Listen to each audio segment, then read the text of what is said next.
Baik, terima kasih Bapak Ibu. Di sini saya akan berikan sedikit penjelasan terkait aplikasi Isakot ASN yang baru saja kami buat Dinas Kominfo Kabupaten Merauke. Ini adalah aplikasi integrasi laporan kegiatan online digital ASN atau disingkat Isakot ASN. Ya, jadi di sini aplikasi Isakot ASN ini sudah terintegrasi dengan aplikasi Entago yang sebelumnya sudah kami buat Dinas Kominfo untuk mencatat kehadiran Bapak Ibu di kantor.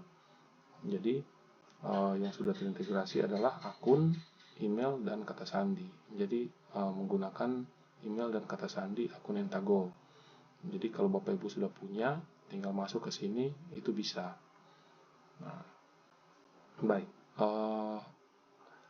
Pada intinya aplikasi ini adalah untuk mencatat kegiatan harian Bapak Ibu di kantor. Bapak Ibu mengerjakan apa saja, tugas Bapak Ibu kesaran di kantor, Bapak Ibu bisa menginput di aplikasi Isakot ASN ini. Nah, sekarang pertanyaannya bagaimana kita bisa mendapatkan akun dari Entago, email dan kata sandinya. Nah, di sini saya sudah masuk sebagai operator. Dalam hal ini operator dari Dinas Kominfo.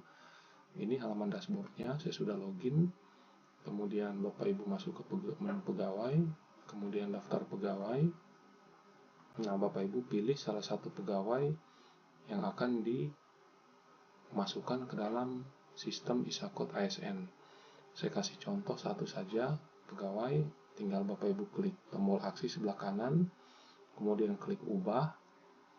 Nah, di sini ada tab identitas, kepegawaian, dan akun. Nah, Bapak Ibu masuk ke tab akun. Nah, inilah email dan kata sandinya. Ini contoh saja ya Bapak Ibu. Jadi kalau misalnya di sini masih kosong, jadi tinggal di input saja, tinggal dikasih masuk email sama kata sandi, kemudian tinggal dipilih levelnya, pegawai, operator, atau kasubag. Jadi kalau sudah, tinggal klik tombol simpan perubahan. Nah, dari situ ketika sudah berhasil tersimpan, nah email sama kata sandi inilah yang digunakan untuk login ke aplikasi Isakot ASN. Nah, sekarang kita coba masuk.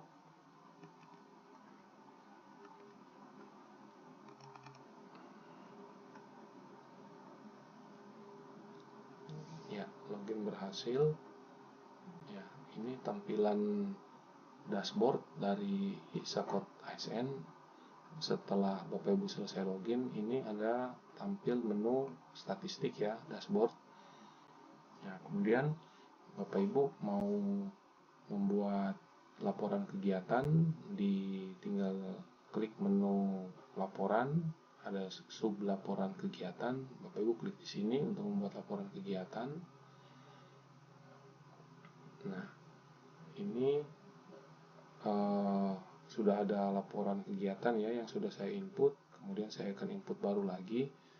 Tinggal Bapak Ibu klik tambah di pojok kanan atas, klik ini tambah kegiatan. Nah, di sini sudah ada template-nya. Jadi ketika Bapak Ibu punya kegiatan yang berulang tiap hari di kantor, kegiatannya itu-itu saja. Kan kita kalau mau menginput capek kalau mau harus input tugas yang sama setiap hari ya. Jadi di sini kita sudah sediakan template-nya. Jadi Bapak Ibu tinggal pilih template-nya. Kalau belum ada di sini, Bapak Ibu bisa tambah di menu template kegiatan. Jadi tinggal dimasukkan saja, tinggal ditambahkan nama template-nya apa, kategorinya, kemudian deskripsinya, target, lokasi, dan lain-lain. Habis itu klik simpan. Nah, nanti akan muncul di sini yang Bapak Ibu udah simpan. Nah, jadi kalau misalnya kita pilih salah satu, nah ini sudah otomatis terisi sama template-nya. Jadi Bapak Ibu tidak perlu menginput lagi, menginput secara ulang-ulang. Jadi tinggal ada beberapa yang harus memang diinput, seperti outputnya bisa saja berubah, kemudian waktunya bisa saja berbeda, kemudian lokasi bisa juga berbeda. Nah, jadi saya di sini saya akan input coba saya akan reset dulu. Jadi saya akan input manual. Jadi di sini kita coba masukkan tanggal 18. Jadi Bapak Ibu sebelum memilih tanggal 18 November 2025, Bapak Ibu lihat dulu kehadiran Bapak Ibu di sistem sudah hadir atau belum. Jadi contohnya ini, misalnya saya masukkan tanggal 15 nih, tanggal 15 kan tanggal merah, kategorinya misalnya nama kegiatannya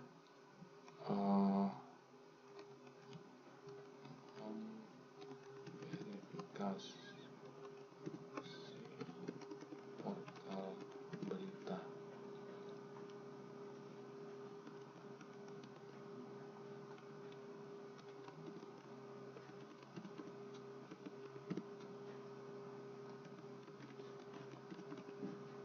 Misalnya ini tugas saya, targetnya satu hari ini saya mau verifikasi 10 berita, tapi hasilnya hanya 5 berita saja, jadi sisanya besok misalnya. Kemudian waktunya misalnya dari jam 08.30 sampai jam 11.00.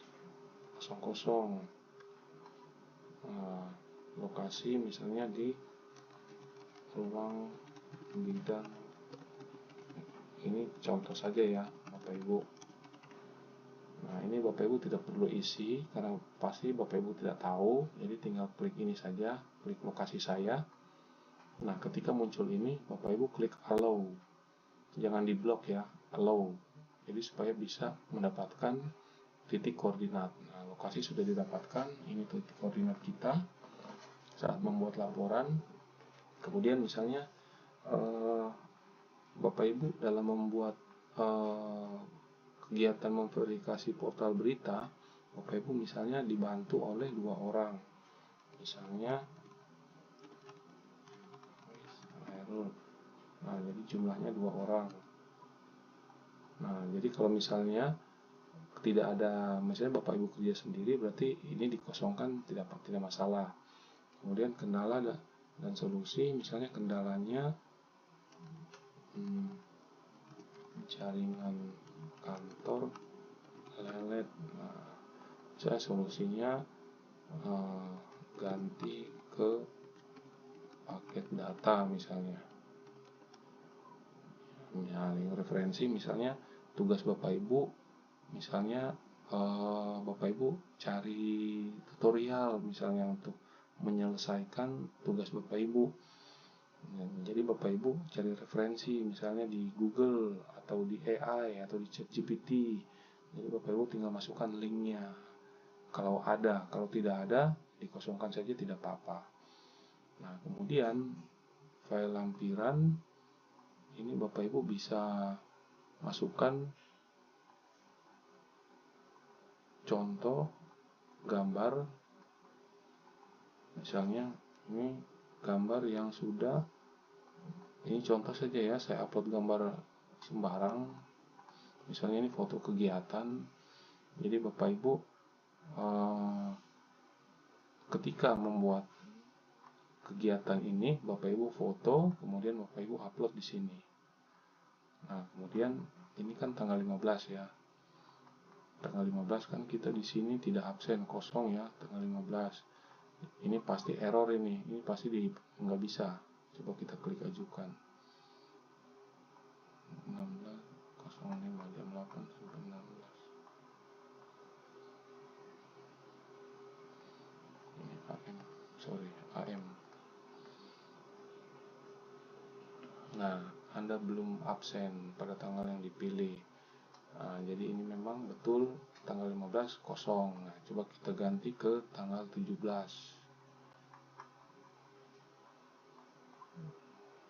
Kita ganti ke tanggal 17. Ajukan.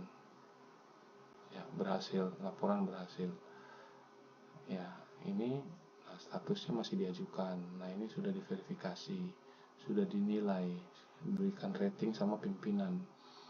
Nah, setelah itu ketika Bapak Ibu kalau mau cetak bisa dilihat di menu cetak ini. Nah, ini tugas saya selama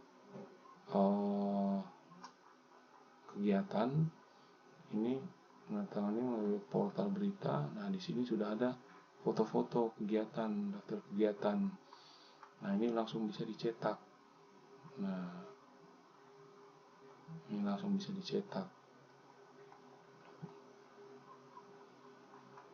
Nah, di sini ini juga otomatis pemeriksa namanya, misalnya saya asal-asal dulu, misalnya ini unitnya ini. Nah, nanti muncul di sini. Nah, ini. Jadi ini pembuat laporan, ini misalnya atasan langsung, ini atasan langsungnya dari pemeriksa.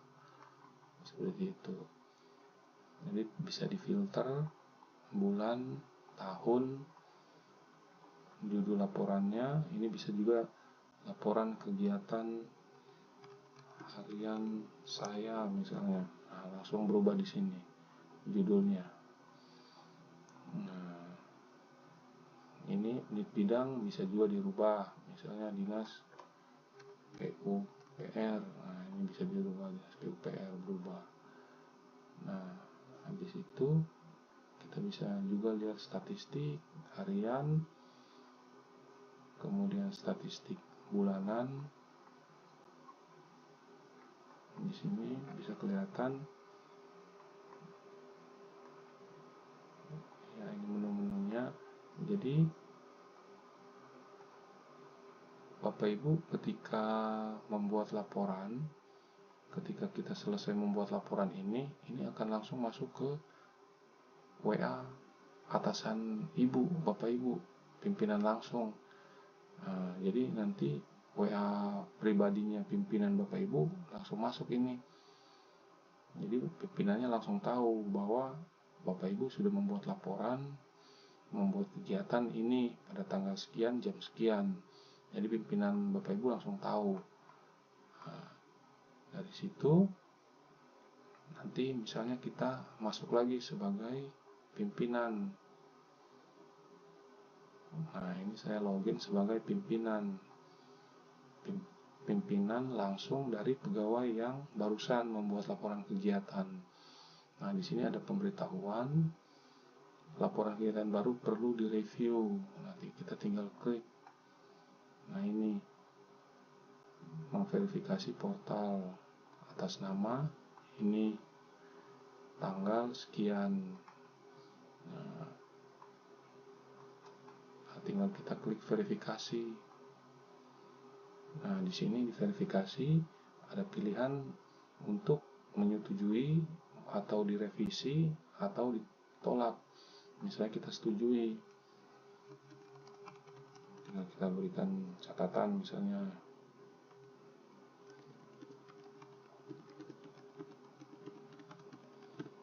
Nah, kemudian rating.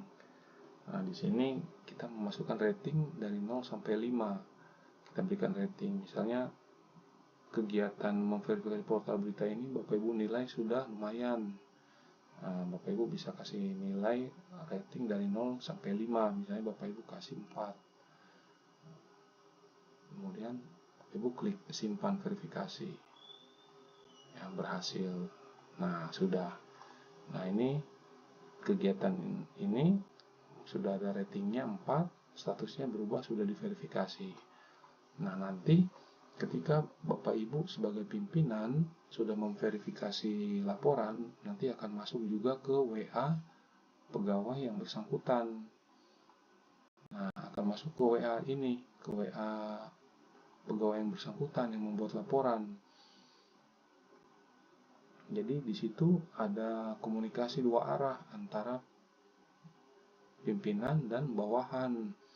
Pimpinan mengetahui bahwa bawahannya sudah membuat laporan, kemudian bawahan sudah tahu status laporannya, apakah sudah diverifikasi atau ada revisi atau ditolak. Jadi bawahan juga tahu melalui WA, karena kan kita tidak mungkin setiap hari harus membuka aplikasi ini untuk melihat notifikasi.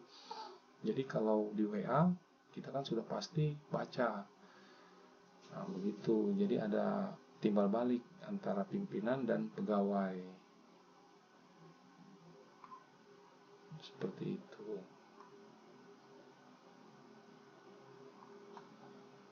Nah, ini menu-menu yang ada di pimpinan ya, pimpinan atau saya sebagai admin. Nah, ini admin, menu-menunya sudah lengkap di sini. Ada menu reminder juga yang membuat pengingat. Jadi misalnya kita buat pengingat di sini, mau harian, mingguan, bulanan, atau sekali, terus dimulai dari jam berapa, tinggal kita simpan. Jadi nanti reminder ini akan membuat pemberitahuan, pengingat, dan juga akan mengirim ke WA nomor pribadi kita. Jadi setiap hari akan diingatkan untuk membuat laporan. Seperti itu.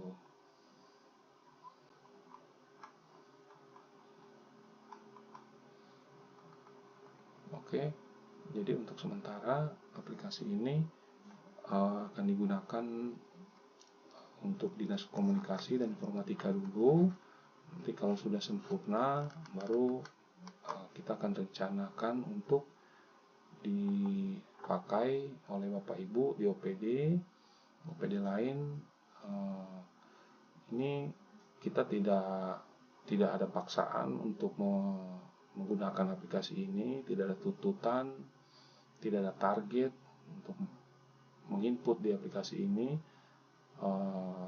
Akan tetapi kalau misalnya Bapak Ibu membutuhkan aplikasi ini, Bapak Ibu bisa pakai secara bebas. Yang penting Bapak Ibu sudah punya akun di aplikasi Entago. Seperti itu Bapak Ibu. Oke, terima kasih.